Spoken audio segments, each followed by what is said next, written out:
Hello दोस्तों आज के इस वीडियो में हम लोग सॉल्व करने वाले हैं कक्षा 9 के गणित का जो प्रश्नावली दूसरा है बहुपद, ठीक है। और इससे पहले वाला जितनी प्रश्नावली है उसको हमने ऑलरेडी सॉल्व कर दिया, जिसका लिंक आपको डिस्क्रिप्शन में मिल जाएगा, ठीक है। तो चलिए क्वेश्चन नंबर 1 को यहाँ पर इसको सॉल्व करते हैं। तो देखिए एकदम आसान प्रश्न है। इसमें देखिए क्या करा है कि निम्नलिखित व्यंजकों में कौन कौन एक चर में बहुपद है, ठीक है, और कौन कौन नहीं है। पूछ रहा है कि कौन कौन बहुपद है और कौन कौन बहुपद नहीं है, ये चीज़ बताइए। और साथ ही साथ बताइए कि एक चर में कौन कौन बहुपद है, ठीक है। दो चीज़ें मतलब हमें इसमें बताना है और कारण भी बताना है, ठीक है। तो चलिए सबसे पहले हम लोग ये चीज़ समझ लेते हैं कि बहुपद क्या होता है। तो देखिए ये जैसे अगर कहीं पर लिखा है a, ठीक है, या फिर 2a लिखा है तो ये हमारा एक पद लिखा हुआ है, ठीक है, एक पद लिखा है। तो इसी तरीके से एक से अधिक पदों को मिला करके हमारा बहुपद होता है। जैसे कि यहाँ पर आपका क्वेश्चन नंबर 1 है, तो यहाँ पर देखिए क्या है, एक पद, दो पद, तीन पद, ठीक है। तो इन सभी को जब हम मिला देंगे तो इसको कहेंगे कि ये हमारा बहुपद है, ठीक है ना। अब इसके घात में 2 लगाए तो हम कहेंगे कि ये द्विघात बहुपद है, ठीक है। इस तरीके से होता है। हालांकि यहाँ पर द्विघात ये सब नहीं पूछा है, तो इसमें पूछा है कि कौन कौन बहुपद है। तो ये एक चीज़ पता चल गया कि ये वाला हमारा बहुपद है। क्यों, कारण बताना है। तो एक से अधिक पद है इसलिए ये बहुपद है। और उसके बाद से कह रहा है कि इसमें क्या कह रहा है कि कौन कौन एक चर में बहुपद है, ठीक है। तो एक चर में मतलब क्या, चर मतलब क्या होता है, ABCD ये हमारा चर होता है और 1 2 3 4 ये हमारा अचर होता है। तो एक चर में बताना, तो देखिए यहाँ भी x है, यहाँ भी x है, मतलब कि इस वाले बहुपद में x के अलावा और कुछ भी नहीं है, मतलब कि ये वाला हमारा एक चर में बहुपद है, ठीक है ना। ये चीज़ हो गया। उसके बाद से देखिए यहाँ पर देखिए y का स्क्वायर है, y के घात में 2 है, ठीक है, y के घात में 2 है। तो इसलिए ये क्या है, ये हमारा बहुपद है, ठीक है। और y के अलावा इसमें और कुछ भी नहीं है, तो मतलब कि ये हमारा एक चर में बहुपद है, ठीक है। ये चीज़ भी क्लियर हो गया। अब इसके बाद से देखिए तीसरा में इसमें देखिए एक चीज़ और पूछ रहा है कि कौन कौन नहीं है, मतलब कौन कौन बहुपद नहीं है। तो देखिए बहुपद नहीं होगा जिसका घात पूर्ण नहीं होगा, ठीक है। अब घात पूर्ण का मतलब क्या हो, जैसे कि अगर कोई भी संख्या अगर इस तरीके से रूट में 2 है, तो इस रूट 2 का मतलब क्या होता है कि मतलब कि ये जो 2 है इसके घात में 1/2 लगा है, ये चीज़ होता है, ठीक है। रूट का मतलब होता है कि संख्या के घात में आधा है, ठीक है, ये चीज़। तो हमने क्या बताया है कि जिस भी चर का जो घात है वो अगर पूर्ण नहीं है तो वो आपका क्या हो जाएगा, बहुपद नहीं होगा। तो देखिए यहाँ पर t के घात में क्या है, t के घात आधा है, ठीक है, रूट में है ये आपका t, इसलिए ये आपका बहुपद नहीं है, ठीक है ना। और उसी प्रकार से यहाँ पर देखिए, यहाँ पर ये इसका मतलब क्या है यहाँ पर, तो देखिए ये अभी आपका बहुपद नहीं है। क्यों, y है प्लस में, तो यहाँ पर 2 है ना, तो 2 को हम साइड में कर देते हैं, तो 1/y और उसके बाद से गुणे में 2, ऐसे भी तो लिख सकते हैं ना। तो अब देखिए यहाँ पर ये वाला क्या हो रहा है, ये बटे में है, बटे को y को जब हम ऊपर ले जाएंगे तो ये ऐसे हो जाएगा, y प्लस में इसको जब ऊपर ले जाएंगे इस एक को गायब करेंगे तो ये आपका हो जाएगा y की घात में -1 गुणे में ये वाला 2, ये इस तरीके से हो जाएगा, ठीक है। तो यहाँ पर क्या हो जा रहा है, हमें एक चर में इसके चर के घात में क्या हो जा रहा है, हमें माइनस मिल रहा है, तो इसलिए क्या है, ये भी हमारा बहुपद नहीं है, ठीक है। अब यहाँ पर देखिए, तो यहाँ पर क्या है कि x की घात में 10 है, y की घात में 3 है, t की घात में 50 है। तो मतलब ये तो हमारा बहुपद तो है, क्योंकि एक से अधिक पद है मतलब कि बहुपद है। लेकिन ये क्या है, ये हमारा एक चर में नहीं है, क्योंकि ये दूसरा चर होता है, ये दूसरा चर है, ये दूसरा चर है। तो इसलिए आपका 3 चर में क्या है, एक बहुपद है, ठीक है। 3 चर में 1 2 3 चर में एक बहुपद है, ठीक है, जो कि अलग अलग चर हैं। तो ये चीज़ होता है, ठीक है। तो उम्मीद है कि ये सारा चीज़ भी आपको इजीली क्लियर हो गया होगा, आसान था। चलिए क्वेश्चन नंबर दूसरा देखते हैं। अब देखिए क्वेश्चन नंबर दूसरा, ठीक है। तो इसमें हमारा क्या है, कह रहा है कि निम्नलिखित में से प्रत्येक का x स्क्वायर का गुणांक लिखिए, ठीक है।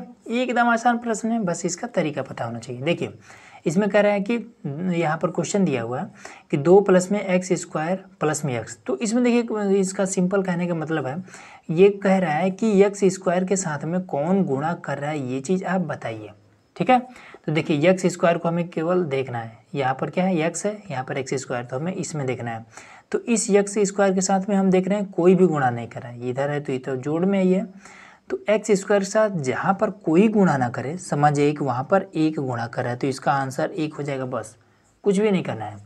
यहाँ पर देखिए एक्स स्क्वायर के साथ कौन गुणा कर रहा है, कोई गुणा नहीं कर रहा है, तो इसके आगे देखेंगे माइनस लगा है। जब कोई नहीं गुणा कर रहा है तो हम एक लिख देंगे कि भाई एक है, ठीक है। जहाँ पर कोई नहीं होता वहाँ पर एक होता है, चिन्ह में माइनस है तो माइनस लगा देंगे, ठीक है। यहाँ पर प्लस है तो प्लस लिखते नहीं है, ठीक है। तो यहाँ पर इसका आंसर ये हो जाएगा। अब जैसे यहाँ पर देखिए एक्स स्क्वायर, और हाँ इसमें देखिए यहाँ पर क्यूब है, तो क्यूब से हमें कोई मतलब ही नहीं, क्योंकि हमें एक्स स्क्वायर को बताना है। यहाँ पर भी एक्स स्क्वायर के साथ में π/2 है, तो बस इसका आंसर हो जाएगा π/2। बस इसी तरीके से आपका चौथा नंबर क्वेश्चन भी, तो उसको आप स्वयं करिएगा, ठीक है। आसान है। तीसरा नंबर देखिए, अब देखिए क्वेश्चन नंबर तीसरा, ठीक है, ये भी आसान है। इसमें देखिए क्या करा है कि 35 घात के द्विपद का, ठीक है, और 100 घात के एक पदी का एक एक उदाहरण दीजिए। तो देखिए इसके अनेक उदाहरण हो सकते हैं। कह रहा है कि घात में 35 होना चाहिए और द्विपद होना चाहिए, ठीक है। द्विपद मतलब क्या, जैसे यहाँ पर ये कितना है, एक, ये आपका एक है, 2, 3, यहाँ पर 3 पद है ना, तो इसी प्रकार से कह रहा है कि आप द्विपद मतलब कि 2 पद होना चाहिए और घात में 35 होना चाहिए, ठीक है। तो देखिए आप कुछ भी लिख सकते हैं, जैसे आप लिख सकते हैं जैसे 2x की घात में 35 प्लस में 7, इस तरीके से लिख दीजिए, ठीक है। ये आपको क्या है, एक पद, ये 2 पद, ठीक है। इसको जैसे कि x के साथ में 2 गुणा कर रहा है, तो ये आपका टोटल मिला करके एक ही पद होगा, ठीक है। अब ऐसा नहीं कि एक पद, 2 पद, ये 3 पद, तो ऐसे करेंगे गलत हो जाएगा। ये आपका हो जाएगा द्विपद। दूसरा कह रहा है कि 100 घात के एक पदी, ठीक है, 100 घात के एक पदी, तो ये हमारा पहला हो गया। और दूसरा हम इस तरीके से दे सकते हैं, कुछ भी लिख सकते हैं, जैसे कि अंडरवुड में 7 y की घात में 100, ये इस तरीके से लिख सकते हैं, ठीक है। या फिर आप y की घात में 100 ऐसे भी लिख सकते हैं, ठीक है। 5 लगा दीजिए ऐसे, तो ये चीज़ होता है, ठीक है। अब इसमें भी अगर आपको कुछ और लिखना है तो कुछ और लिख दीजिए, 5 y की घात में आपका 35 प्लस में 3, ये चीज़ लिख दीजिए, ठीक है। जैसे मन करे अनेकों हो सकते हैं, ठीक है, ये चीज़ होता है। चलिए अब चौथा क्वेश्चन करते हैं। अब देखिए यहाँ पर हमारा क्वेश्चन नंबर 4, ठीक है। तो ये भी कि इसमें क्या है कि निम्नलिखित बहुपदों में से प्रत्येक बहुपद की घात लिखिए, ठीक है। हमें इसका घात लिखना है। अब देखिए घात लिखना है तो इसका मतलब जैसे कि यहाँ पर हमारा है कि 5x³ प्लस में 4x का स्क्वायर और प्लस में 7x की घात में कुछ नहीं है तो 1 होता है, ठीक है। तो घात लिखने का मतलब ये नहीं है कि अब 3, 2 और इस तरीके से सब लिख दें, बस इसमें यही होता है कि जो सबसे बड़ी घात होती है, इन सभी में जो सबसे बड़ा घात होता है बस उसी को लिख देना होता है, ठीक है।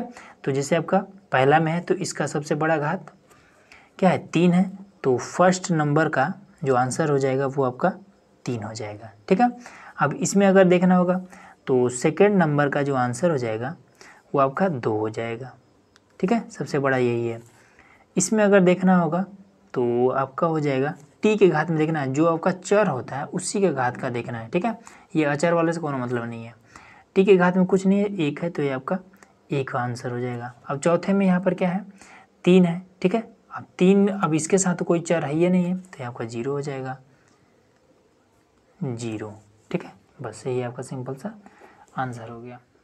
अब देखिए यहाँ पर हमारा है क्वेश्चन नंबर 5वां, ठीक है। तो इसमें देखिए कह रहा है कि बताइए कि निम्नलिखित बहुपदों में कौन कौन रैखिक है, द्विघाती है और त्रिघाती है, ठीक है। एकदम आसान है। देखिए जिसके घात में, जिस बहुपद के घात में 2 लगा है वो आपका द्विघाती हो जाएगा, ठीक है, द्विघाती हो जाएगा। और जिसके घात में 3 लगा है वो आपका सिंपल है, त्रिघाती हो जाएगा, ठीक है। उसी प्रकार से जैसे अब यहाँ पर है, तो यहाँ पर क्या है, घात में सबसे बड़ी घात देखना है, सबसे बड़ी घात इसमें क्या है, 2 है, तो आपका द्विघाती हो जाएगा, ठीक है। इसी प्रकार से इसमें क्या है, इसमें तो एक भी घात नहीं है, अगर x की घात में अगर देखा जाए तो केवल 1 है, ठीक है।